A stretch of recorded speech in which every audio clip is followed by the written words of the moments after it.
Os perdedores paralisam-se diante das perdas e dos fracassos. Os vencedores começam tudo de novo. Saiba que o maior carrasco do ser humano é ele mesmo. Não seja escravo dos seus pensamentos negativos. Liberte-se da pior prisão do mundo, o cárcere da emoção. O destino raramente é inevitável, mas sim uma escolha. Escolha ser um ser humano consciente, livre e inteligente. Sua vida é mais importante do que todo o ouro do mundo, mais bela que as estrelas, obra-prima do autor da vida. Apesar dos seus defeitos, você não é um número na multidão. Ninguém é igual a você no palco da vida. Você é um ser humano insubstituível. Jamais desista das pessoas que ama. Jamais desista de ser feliz. Lute sempre pelos seus sonhos. Seja profundamente apaixonado pela vida, pois a vida é um espetáculo imperdível. Texto: O Espetáculo da Vida, Augusto Cury.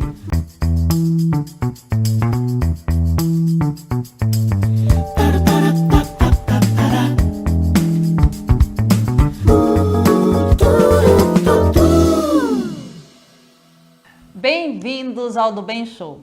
Eu sou Cristiane de Castro, advogada e presidente da Federação das APAES do Estado de São Paulo. Estou muito feliz porque o programa de hoje é com uma grande amiga e uma profissional que eu admiro muito. Nós sabemos da importância que a educação tem na vida das pessoas. E na vida das pessoas com deficiência, o seu papel é ainda mais transformador. A nossa convidada de hoje é uma grande estudiosa da área e se dedica incessantemente para que a educação especial nas APAES seja de excelência. Bem-vinda, Flávia Catanante, nossa coordenadora estadual de educação. Flávia, já quero agradecer muitíssimo por você ter aceitado o nosso convite e estar hoje aqui conosco. Obrigada, Cris. Na verdade, eu recebi com muita honra esse convite e para mim foi um presente. Acreditem, eu me senti presenteada de ser lembrada por vocês para estar participando do programa do Bem Show. Muito obrigada. Ah, que coisa boa. Você sabe que você é muito querida e que para nós é sempre alegria quando a gente consegue te ouvir um pouco, mesmo que à distância. Hoje vai ser à distância, né? E eu vou partir aqui para umas perguntinhas. Flávia, nós das APAES, então vamos lá. Nós das APAES e no Movimento Apaiano Paulista, nós conhecemos muito bem a Flávia, diretora, estudiosa de educação especial e aquela pessoa aguerrida na luta pela defesa de direitos, né? Mas muitos não sabem da sua paixão pelo ciclismo. Eu queria que você contasse um pouco para a gente de como tudo isso começou. O meu marido, ele começou a pedalar quando a nossa filha partiu. Nós dividíamos os cuidados com ela e ele cuidava dela de noite e eu durante o dia. E na partida dela, naquela depressão, aquela tristeza, ele começou a pedalar. Buscou no esporte um motivo para continuar. E eu sempre o acompanhava nas provas, nos passeios, e ficava aguardando ele retornar. E esse retorno, às vezes, demorava 1h30, 2 horas. Eu levava uma cadeirinha de praia, revistas, livros, chapéu, protetor solar, e ali ficava esperando. E num dia que ele foi na Ilha Comprida, que eu fiquei sozinha na praia, poucos ciclistas estavam com ele. No retorno, o professor, o rapaz que incentiva, que organiza esses passeios, ele falou: por que você não pedala também? Não precisa participar da competição, mas é um esporte. Eu gostei da ideia e aceitei o desafio. Eu tinha uma bicicletinha com uma cestinha na frente, né? Já tinha feito algumas pedaladas próximas, mas eu aceitei o desafio e comecei a pedalar, não competindo, mas como ciclismo. E me apaixonei, eu descobri que é o esporte com o qual eu me identifico. Eu amo pedalar, eu me sinto super bem em cima da bike. E aí a gente intensificou essas pedaladas e o grupo foi aumentando, outras mulheres da cidade passaram a me acompanhar, os maridos delas acompanhando o meu marido, e hoje a gente tem uma grande quantidade de pessoas que pedalam aqui na cidade. Que legal, uma espécie de terapia também, né, Flávia? E outra coisa que a gente vê muito é essa sua relação com a natureza. Você gosta de postar, gosta de falar que gosta realmente de estar em contato com a natureza. Fala um pouco para a gente sobre isso. Eu passei a adolescência num sítio próximo daqui no município de Iguape. Aos 10 anos nós nos mudamos para um sítio e viemos cuidar da minha avó, que estava muito doente, meu pai era filho único e nós mudamos para o sítio. Então eu conheci a natureza ali, subi em árvore, fiz caminhada no mato, andava sob a luz da lua. E o ciclismo, ele trouxe isso de volta para mim. Coisas que eu tinha deixado de perceber, deixado de viver, eu voltei a sentir, a viver com o ciclismo. Então, eu presto muita atenção nos sons, nos cheiros do caminho. E quando eu vejo uma flor diferente, eu paro, eu fotografo, no sentido realmente de compartilhar com as pessoas, para dar um alerta que a gente precisa realmente dar o devido valor para esses pequenos milagres. Os cheiros, você vai se acostumando, você passa por aquele caminho e você sente o cheiro de determinada erva, determinada fruta. Vez ou outra você identifica um cheiro que não tinha sentido antes. E aí você entra no mato para tentar descobrir de onde é aquele cheiro. Tem muitos animais por aqui, porque eu faço mountain bike, a gente anda mesmo no meio do mato. E tudo isso ele traz uma satisfação ímpar para mim.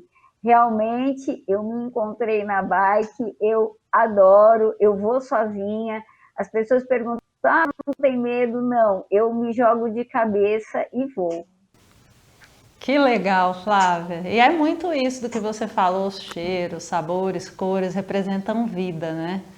E falando em vida, Flávia, a gente acompanha e conhece a sua luta pelos direitos da pessoa com deficiência, como mãe de pessoa com deficiência. Acredito que a Ana Beatriz, que infelizmente não está mais entre nós, é a sua maior força para lutar.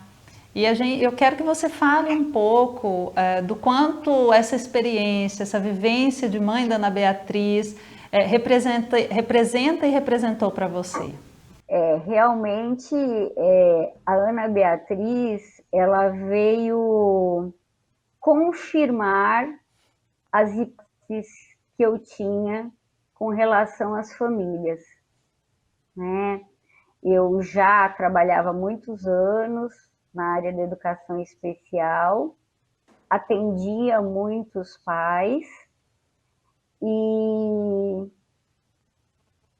eles contavam, né, do descrédito que era dado no atendimento dos seus filhos. E, de repente, quando a Ana Beatriz chegou, tudo aquilo que eu sabia, que eu conhecia, foi desconsiderado pelos profissionais que nos atendiam, né? Eu dizia, parece que eu emburreci, porque tudo que eu falo, o profissional tem uma justificativa e mais ou menos assim, trazendo a cuidade para você. Então, por exemplo, ela não estava se desenvolvendo no tempo certo, mas você fez isso, fez aquilo, ela não estava engordando, chegaram a perguntar, você dá comida para sua filha? Então, veio testar comprovar essas hipóteses que eu já tinha. Eu sempre tive um respeito muito grande pelos pais, mas a partir da Ana Beatriz, esse respeito ele se multiplicou. Porque qual é o pai que não quer o melhor para o seu filho? Então, respeito também os profissionais que nos atendem. A gente vem defendendo esse movimento da humanização em todos os aspectos. Você precisa ouvir a família, né? A gente precisa montar um trabalho terapêutico, um trabalho educacional em cima da expectativa da família. O que a família te traz? A Ana, ela nasceu prematura. Nós já sabíamos que o cordão umbilical era curto, então ela nasceu com baixo peso. O que nós não sabíamos e só fomos descobrir muito mais tarde é que ela tinha muitas más formações internas. E junto a tudo isso, aos 2 anos, ela começou a convulsionar. E a gente teve um processo de rejeição, né, com relação aos atendimentos. As pessoas diziam, isso é coisa da sua cabeça, é porque dá pai, você acha que está acontecendo com ele, mas não está. Na verdade, durante um ano, mais ou menos, eu sofri em silêncio, procurando especialistas que não acreditavam no que eu estava enxergando. Quando eu soube do cordão umbilical curto, eu fui buscar o que poderia ter acontecido, quais as sequelas. E ela não tinha o desenvolvimento, mesmo sendo uma criança prematura, ela não tinha o desenvolvimento esperado, porque desde que eu soube da prematuridade, eu comecei a fazer estimulação precoce, porque sempre estudei na área, eu me formei na área, sempre tive muito pela estimulação precoce e comecei assim com a minha filha. Só que com 9 meses ela não levantava a cabeça, né? E mesmo que fosse prematura, tinha que estar levantando a cabeça. E conversei com alguns amigos terapeutas aqui da cidade mesmo. Eles acreditaram em mim que ali tinha um problema e sem diagnóstico começaram a trabalhar com a Ana. E ali a gente começou a descobrir que tinha algo mais. Então, eu fui ouvida, eu, enquanto mãe, eu fui ouvida por esse grupo de profissionais aqui da cidade de Miracatu, e a partir daí foi se ampliando o universo que a gente estava tratando e fomos buscar outras listas fora.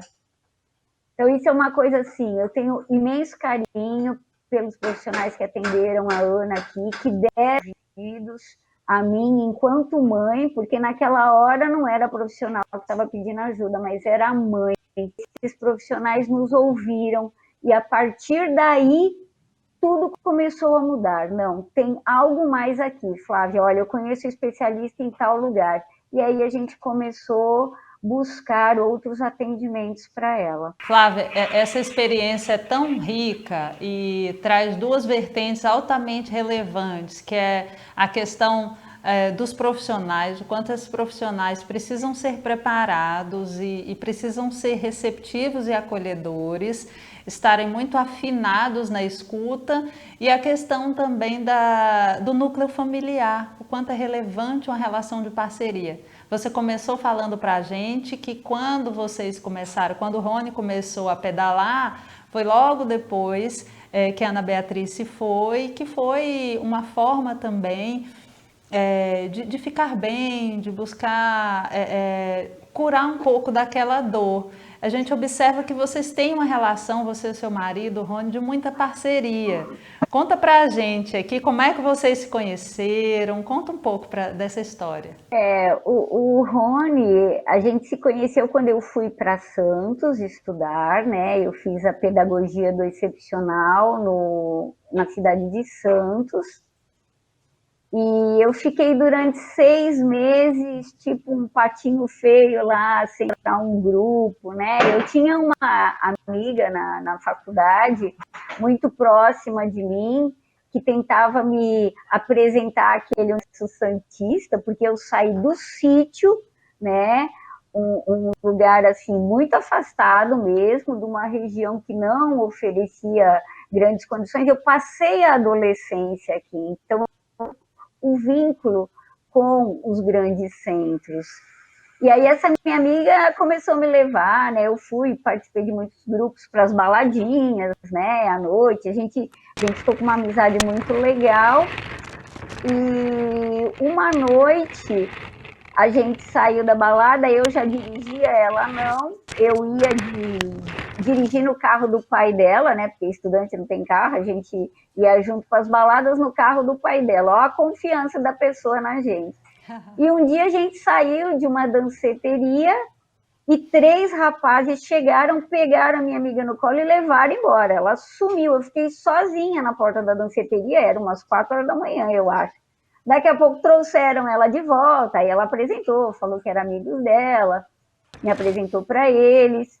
Uma semana depois foi o aniversário do Rony, eu fui convidada para esse aniversário, e ali a gente começou a conversar, se conhecer. Aí eu viajei durante um mês, eu fiquei de férias, fiquei fora, e quando eu voltei, ele me ligou, me chamou para conversar, a gente saía em galera, né? E a gente começou a se relacionar. O segredo de tanto tempo, acho que são uns 35 anos ou mais, não me lembro, acho que uns 35 anos mais ou menos, que a gente se conhece. E qual que é o segredo desse relacionamento? Porque nesses todos que eu estou na federação, é uma das coisas que eu falava, eu vi muitas coordenadoras, eu era coordenadora regional, com seus casamentos desfeitos por conta das viagens, do nosso excesso de trabalho. Então, aqui em casa, a gente tem, e eu acredito, nós acreditamos nisso no relacionamento, tem o eu, o tu e o nós. A gente se respeita, eu tenho os meus projetos, os meus amigos, a minha vida profissional, as minhas realizações pessoais, a baladinha com as amigas, e ele também, ele tem os projetos dele, os amigos dele, as baladinhas dele, com os amigos dele, mas nós temos o nós. O nós é aquele momento nosso, a gente tem os nossos amigos, os nossos projetos, as coisas que a gente gosta juntos, a gente gosta de sentar no final e ficar batendo papo, falando das coisas, e a gente vai se conhecendo cada dia mais. Esse momento da pandemia, ele nos trouxe um conhecimento acerca do outro incrível. A gente está em processo de conhecimento nesse momento e sempre, né? É que a pandemia nos permitiu ficar os dois juntos em casa há muito tempo, né? E com um novo formato de vida. Então, é uma coisa que nós acreditamos que o segredo seja esse. A gente sempre comenta isso com os nossos amigos que estão começando novos relacionamentos. Tem que haver o respeito do eu, do tu e do nós. Eu acredito que seja isso. Flávia, que coisa boa. E você falou um pouco dessa questão da relação de parceria, da confiança e do acordo que precisa ter entre o casal. Isso é fundamental para um casamento saudável, para um relacionamento saudável, não é? A gente precisa estabelecer uma relação de confiança e ter muito claro que enquanto estiver bom para os dois, o relacionamento continua. A partir do momento que não está satisfazendo uma das partes, o melhor caminho é falar, é fazer uma declaração do que não está agradando. A gente pode fazer os ajustes, aparar as arestas e continuar o relacionamento, ou cada um seguir o seu caminho. Nós sempre optamos pelo aparar as arestas, o conversar, o reelaborar o acordo, e tem dado certo nesses anos todos. Que coisa boa! Isso é ótimo. Afinal, são mais de 3 décadas, não é? E outra coisa, nosso bate-papo tá uma delícia. Estou adorando saber um pouco da sua história, saber um pouco de como vocês fazem para se manter bem e felizes. Mas nós vamos para um breve intervalo e no próximo bloco nós queremos saber um pouco mais sobre a Flávia educadora. Não sai daí que nós voltamos já.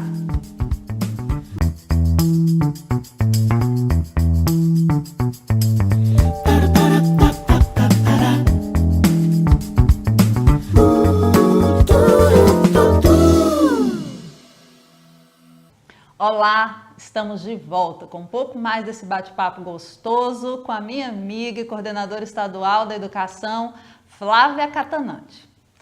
Flávia, nós falamos um pouquinho da sua vida enquanto esportista, falamos um pouco sobre a Flávia mãe, sobre a Flávia esposa, e agora nós queremos saber um pouco mais sobre a sua outra missão, que é a de ser professora. Quando você percebeu que era o caminho que você queria seguir profissionalmente?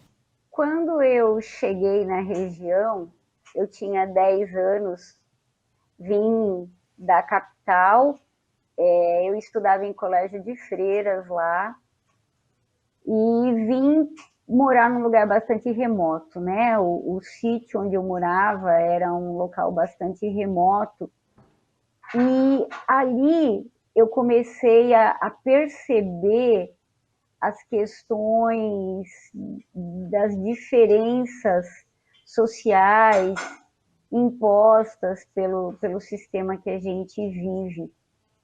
Eu, com 10 anos, aluna de quinta série na época, eu tinha mais conhecimento do que muitas pessoas que moravam ali ao meu redor. E aí eu comecei a brincar de escolinha, né? Brincava de escolinha com as crianças, os pais permitiam que essas crianças viessem até mim. Comecei a fazer um trabalho de catequese também, né? Igreja lá do local.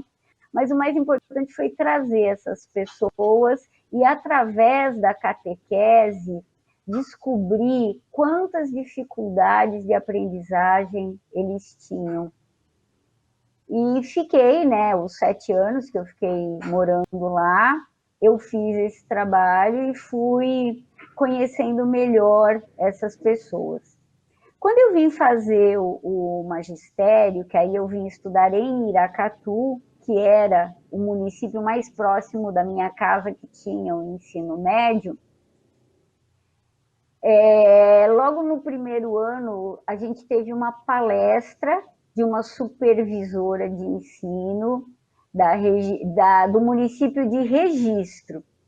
Ela veio falar para a gente, nos apresentar o universo da educação especial. E, gente, eu fiquei apaixonada por tudo aquilo que ela falou, que não os profissionais de educação especial na região, e mostrou quais eram as faculdades próximas que tinham o curso.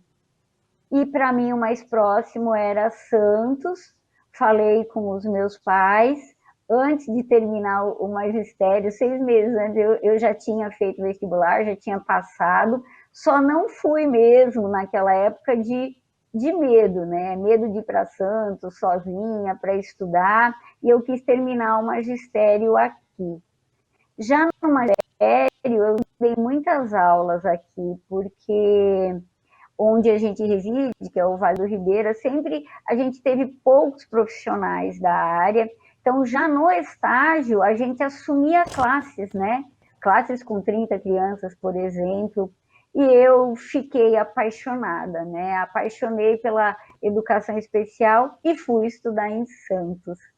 Fiquei em Santos 6 meses numa escola de educação infantil comum, e logo depois eu fui aprovada para trabalhar numa escola de educação especial, uma escola de educação exclusiva, né? Só tinha portadores de deficiência, todos os tipos de deficiência. Aí fui para lá e cada dia me apaixonando mais. E na verdade construiu uma trajetória incrível, porque a Flávia hoje eu sempre falo para ela que ela nos transmite muita segurança, ela tem uma visão muito humana da questão da educação e muito técnica também. E hoje, quando a gente vê isso, né, tanta gente falando nessa atuação do professor, a gente fala na valorização do professor, na pandemia com mais evidência, porque os professores tiveram que se reinventar aí de uma maneira absurda, mas na prática o professor ainda não tem a valorização social necessária. Como é que você vê isso, Flávia? O professor, ele não tem essa valorização. Eu procuro, quando eu comecei, eu estou há 10 anos como diretora de uma escola pública, estou na mesma escola, e o que a gente procura trabalhar é mostrar para o professor a capacidade que ele tem, porque realmente é muito desvalorizado, as pessoas não têm a consideração. Então, nesses 10 anos, a gente foi construindo um resgate do papel do professor, do respeito que ele tem que ter frente à comunidade. Então, eu sempre busco e falo sobre isso, o professor ele precisa acreditar que ele é um especialista na educação. Então, de educação, ninguém entende mais do que o professor. Assim como o médico entende de curar, nós entendemos de educar. E toda vez que eu falo, termino palestras dizendo: a educação está nas mãos do educador. Muitas pessoas, até muitos especialistas, né, fazem mestrado, doutorado e vêm falar da educação sem ter o conhecimento em loco, né? A minha trajetória, eu me sinto privilegiada por ter essa trajetória. Eu comecei como professora, fui coordenadora, diretora, supervisora de ensino e sempre prestei atenção nos detalhes. Essa é uma questão que a educação especial te traz, é treinar o seu olhar para os detalhes, porque são os detalhes que fazem toda a diferença na educação especial. E isso eu trouxe para um universo maior, que é a escola comum, a escola estadual onde eu trabalho, mostrando para o professor que eles são os melhores, que eles entendem da educação, que ninguém melhor do que nós naquela comunidade sabemos qual o caminho a seguir, porque somos estudiosos.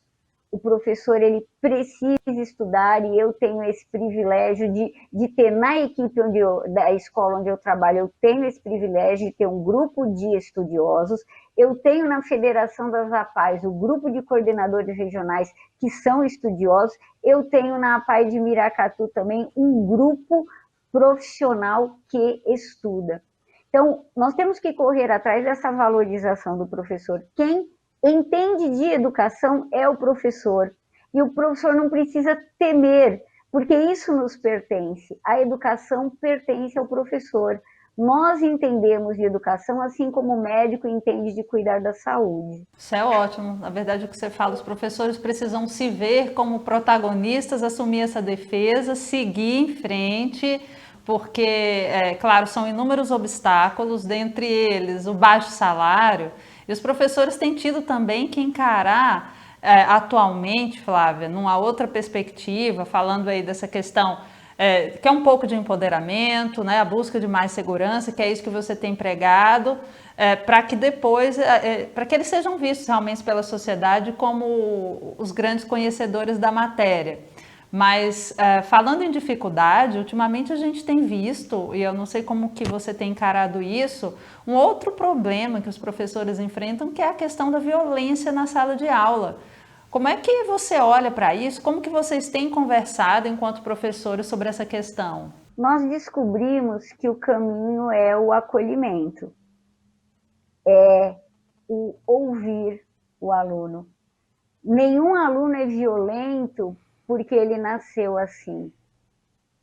Nas pesquisas que a gente tem realizado, a gente enxerga que as condições de vida, as condições sociais, econômicas, contribuíram para que ele se tornasse violento.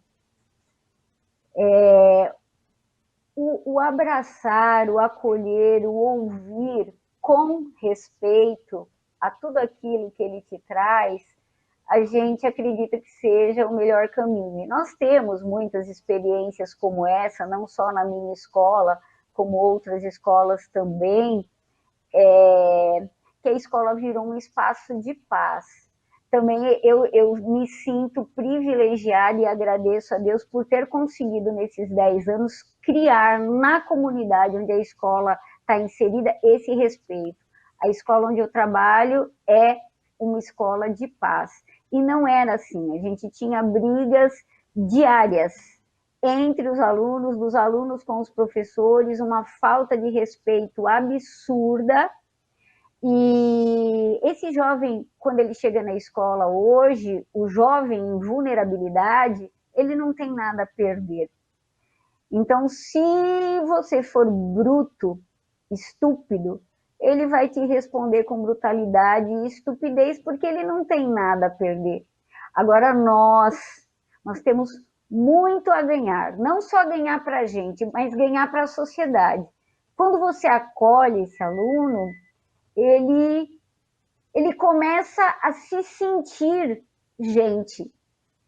E aí eu tenho uma forma de lidar que eu me coloco muito igual a eles, né? Quem de nós na adolescência não cometeu os seus erros?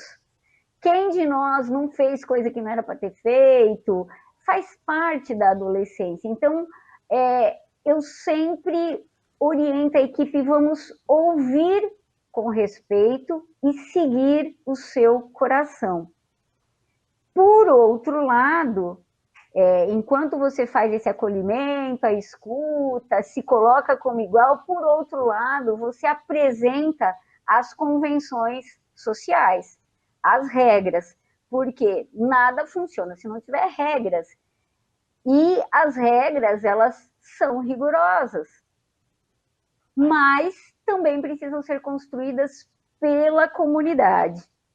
Então, diante dos fatos que te apresentam, você chamar a comunidade, não acredite em outra gestão que não seja democrática, você vai chamar a comunidade e falar, olha, nós temos esse problema para resolver, esse. O que nós vamos fazer para resolver esse problema? E aí a gente cria a regra, registrada em ata pelo conselho de escola, porque as pessoas não sabem, mas o conselho de escola, ele é soberano dentro da escola. Não é o diretor que manda e desmanda. O conselho de escola é formado por pais, alunos, professores e funcionários eleitos pelos seus pares. E essas pessoas é que ajudam a conduzir esse processo. Na verdade, o gestor ele tem que ter o ouvido aberto e isso se aplica na sala de aula.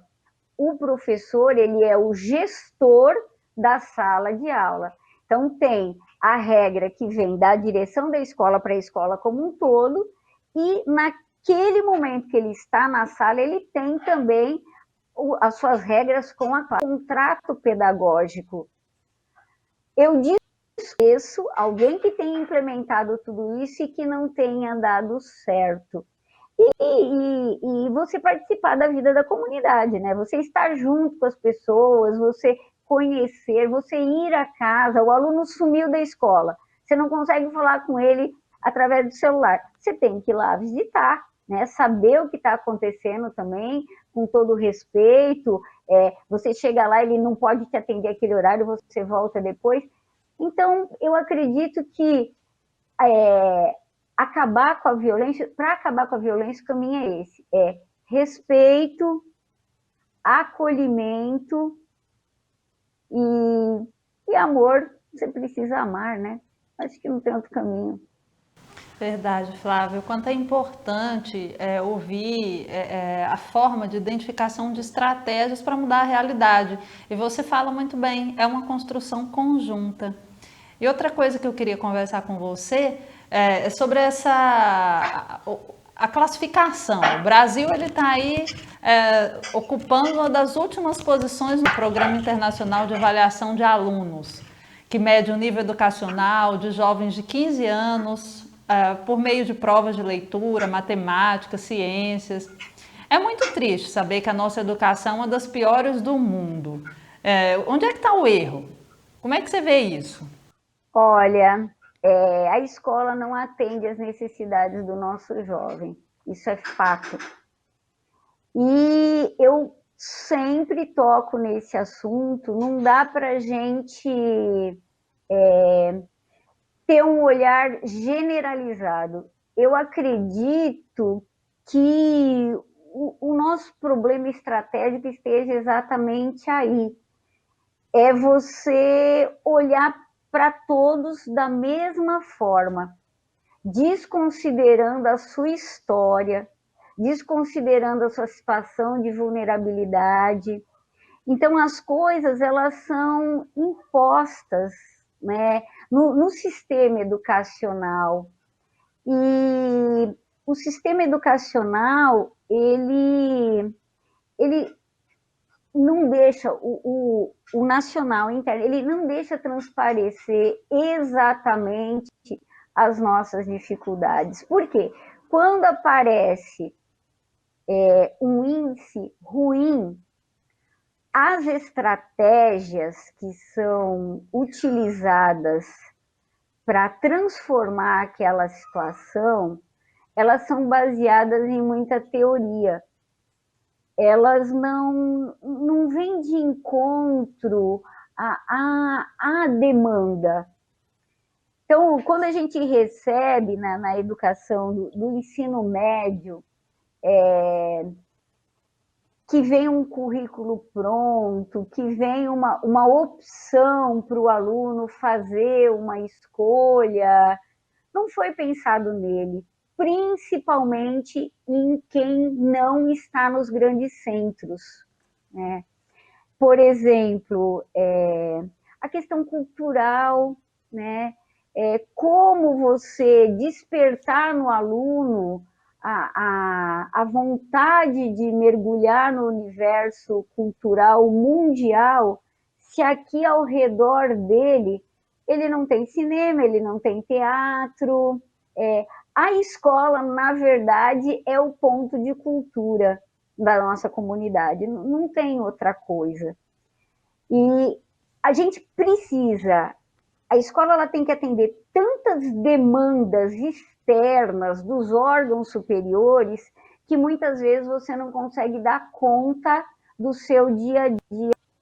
Eu me classifico como uma diretora crítica, embora obediente, eu sempre falo isso, sou crítica, porém obediente, porque entre atender uma demanda que vem de fora, de cima para baixo, e socorrer uma classe que está com um problema emocional, eu socorro a classe e não atendo a demanda externa. Sempre defendi que temos que olhar o aluno como único. Então, vem o programa de recuperação, você pega o aluno de várias classes no período oposto ao que ele estuda, que já não funciona, porque o aluno não vem. Temos que considerar que esse aluno hoje, ele fica em casa sozinho, porque o pai dele sai para trabalhar, né? Então, como que ele vai ter essa disciplina que é uma vida de adulto na minha cabeça, né? Então, o pai não tá, o menino tem que acordar de manhã, tem que fazer as necessidades básicas dele, comer e vem para a escola por reforço. Depois ele volta para casa, ele volta para a escola de novo. Isso é exigir demais de um aluno. Outras coisas que pedem também fazer a recuperação no horário da aula, né? Aproveitar aquele momento para fazer a recuperação. As classes hoje de ensino médio, elas têm de 40 a 45 alunos. Como que você vai conseguir recuperar cada aluno em suas dificuldades? Bom, a gente tem estratégia para isso, né? Nós utilizamos grupo de monitoria, pegamos os próprios alunos para ajudar os outros alunos. Isso dá certo, mas isso dá certo na escola onde eu estou e em algumas. Tem pessoas que não acreditam nisso e também tem escolas que não dá para fazer isso. Então, me preocupa realmente, com sinceridade, Cris, eu penso que vamos demorar ainda muitos anos para recuperar esse déficit. Acredito até que eu não esteja aqui para enxergar esse progresso.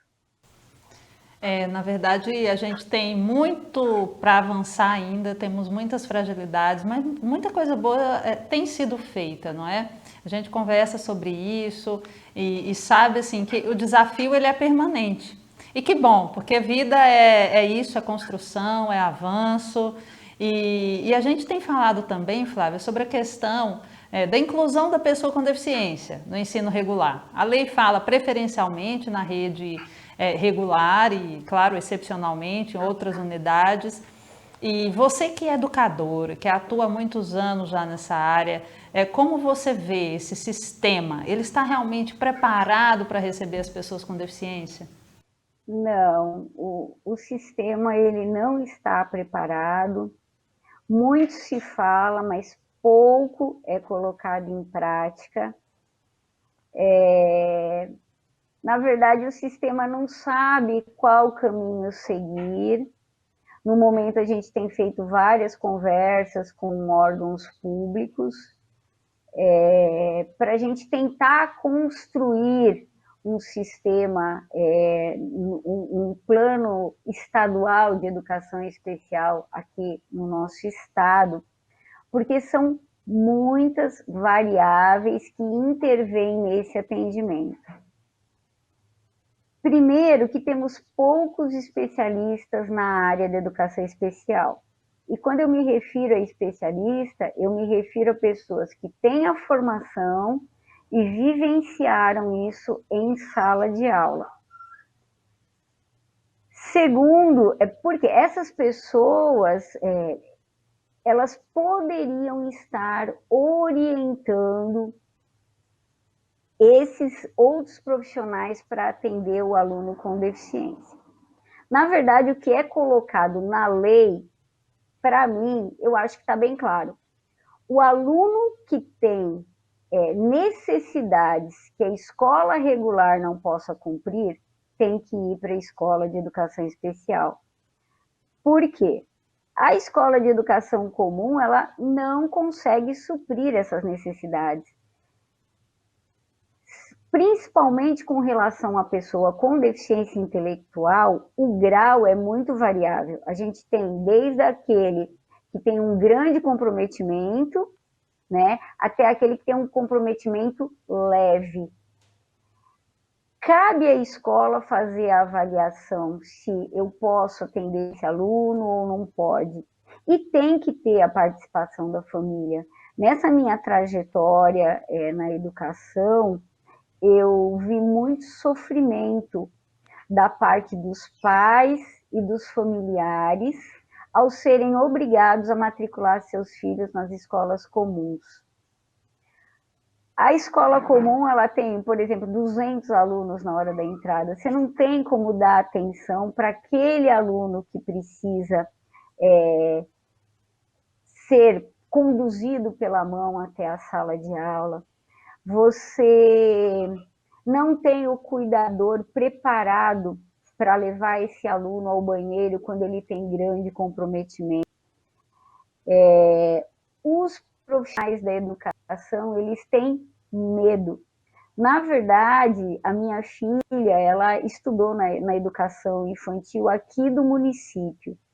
E antes da gente começar esse atendimento, eu fui até a escola e falar com os professores, aí eu fui como profissional, já que minha filha ia entrar e tinha outras crianças, então eu fui lá. E o que eu falei para eles? E uma mãe que estava presente, que é minha amiga até hoje, ela falou: Flávia, você disse tudo. O mesmo medo que nós mães tínhamos de levar nossos filhos para a escola comum era o medo que a escola tinha em recebê-los. E como que esse medo foi superado? Com conversa. Eu fui dizendo o que dava para ser feito, o que não dava, porque não tinha cuidador, não tinha nada, né? Naquela época, 7 anos atrás, não tinha cuidador. E a gente foi treinando o pessoal que estava lá, né? A própria professora da sala, ela quis aprender, então ela tirava a Ana da cadeira, ela punha a Ana no chão com os colegas. O melhor momento para ela ter contato com os colegas era ali no chão. A gente levou tatame, a gente levou almofadas. Então, os medos, eles foram dando lugar a uma relação crescente, eu posso dizer assim, uma relação de cumplicidade, né? Eu me lembro que o último dia que a Ana foi para a escola, ela teve uma convulsão terrível, como há muito tempo ela não tinha. E a escola me ligou e eu fui lá e eu encontrei todos os alunos em atividade e a professora com a Ana já na cadeira, aguardando eu chegar. Então, professora sem formação nenhuma, ela conseguia todas as crianças e a atriz, aí a mãe chegou, tá, olha, vamos dar tchau para Ana Beatriz, foi o último da escola, depois a gente criou uma relação de cuidado e precisa existir. Então, eu sou muito grata à educação municipal aqui de Miracatu, todas as pessoas que estavam na época, as que continuam até hoje, a professora, que hoje é uma coordenadora, e que permitiu, né, que a Ana participasse. Eu não sei se a Ana hoje estaria numa escola comum, mas naquele momento foi interessante para ela. Essa outra mãe também, o filho dela, depois que saiu da escola, veio para a minha escola, ele já está no 9º ano agora, e também foi uma aprendizagem para a nossa equipe escolar. Os professores, eu creio, foi um trabalho difícil.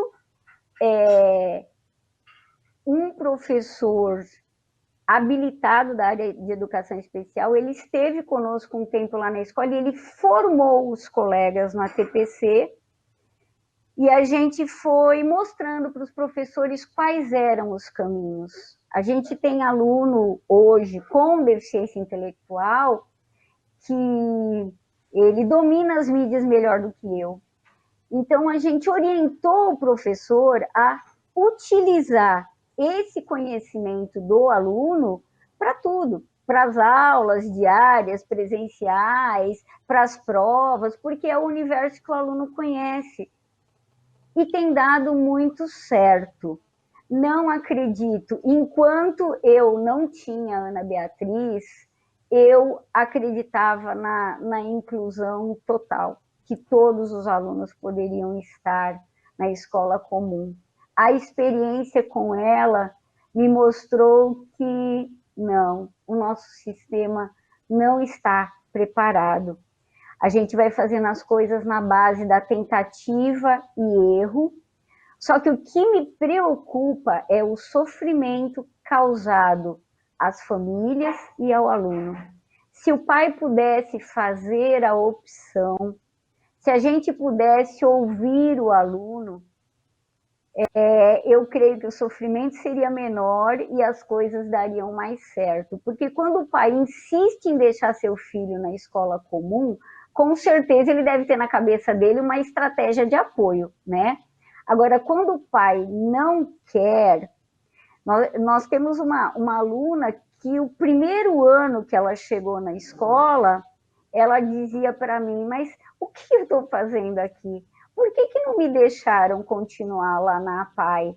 E a gente foi fazendo esse trabalho com ela. Uma outra coisa que eu gostaria de pontuar também, essa menina, ela chegou para nós, para o 6º ano, com 14 anos. E os alunos do 6º ano têm 11 anos. Ela estava completamente desambientada. Essa é uma questão que a gente tem que considerar, que a pessoa com deficiência, com 14 anos, ela tem os mesmos sentimentos e desejos que os outros alunos dessa idade. E aí nós fizemos uma coisa que foi criticada por muitos, mas deu super certo, a gente reclassificou ela, do 6º para o 9º ano, porque o aluno que é trabalhado com plano educacional individualizado, ele pode estar em qualquer série, porque foge ao currículo proposto para a classe. E isso foi feito, essa aluna está no 1º ano do ensino médio, tem os mesmos conflitos que todos os outros alunos, eu não sei, eu não quero fazer, mas ela tem o suporte de toda a equipe escolar. Agora, na pandemia, nas aulas online, a gente pediu uma atenção especial para ela, para que os professores pudessem atendê-la no privado, né? E isso aconteceu. Então, todas essas minhas experiências, eu gosto de compartilhar, porque são provadas e comprovadas, né? E eu tenho toda uma equipe, uma comunidade que apoia, que também concorda que dá certo, e principalmente esses alunos estão, os alunos que chegaram até nós. Agora, os demais que estão na APAE, hoje nós chegamos num ponto que o aluno que está na APAE, a gente não tem mais nenhum aluno para incluir. Nós temos lá alunos alfabetizados em algumas APAEs que têm 20 anos. Onde nós vamos colocar esse aluno? Numa sala de 6º ano, porque ele não cumpriu o 6º ano? Isso é uma coisa inadmissível, porque quem tem 20 anos já vai para a balada, já toma cerveja, já tem vida sexual ativa. Então, são coisas que todo mundo que trabalha com a educação tem que refletir, que a pessoa com deficiência intelectual é gente como a gente, tem as suas dificuldades e tem as suas potencialidades. Onde colocar para ela ser melhor atendida, cabe a todos nós. A ela, a equipe da escola comum, a equipe da escola especial, a família. E o meu pedido a todos os especialistas é: abram o ouvido. A gente precisa ter a escuta para tomar a decisão, porque educação é um processo doloroso. Eu falo isso para os alunos lá da escola. Gente, aprender dói. Por quê? Você vai romper com concepções que já estavam cristalizadas dentro de você. Então, é um processo doloroso.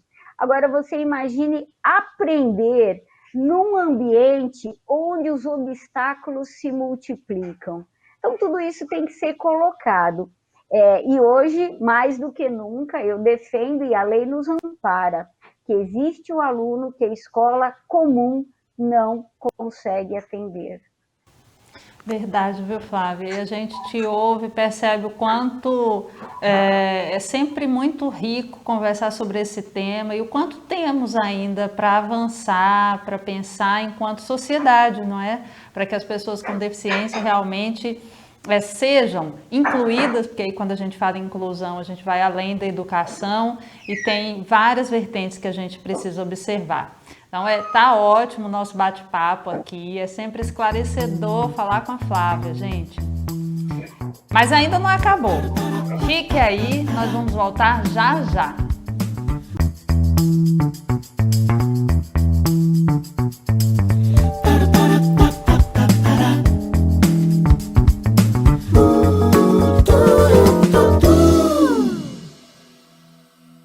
Estamos de volta com a Flávia Catanante, pedagoga e coordenadora estadual de educação pedagógica da FEAPaz SP. Flávia, como nós fazemos em todos os programas, eu vou falar uma palavra e você me responde apenas com uma palavra, tá bom? Vamos lá. Educação. Foco. Família. Base. Um autor. Deepak Chopra. Bicicleta. A minha. Ana Beatriz. Amor. A pai. Vida. Uma comida. Hambúrguer de quinoa ao molho mediterrâneo. Um lugar. Ilha Bela. Um ídolo. Freud. Um sonho.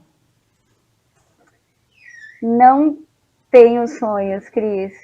Que interessante te ouvir. E o nosso bate-papo foi excelente. Eu adorei estar com você. E eu quero que você se despeça aqui do pessoal agora. E com certeza nós nos encontraremos em outros momentos. A palavra é sua.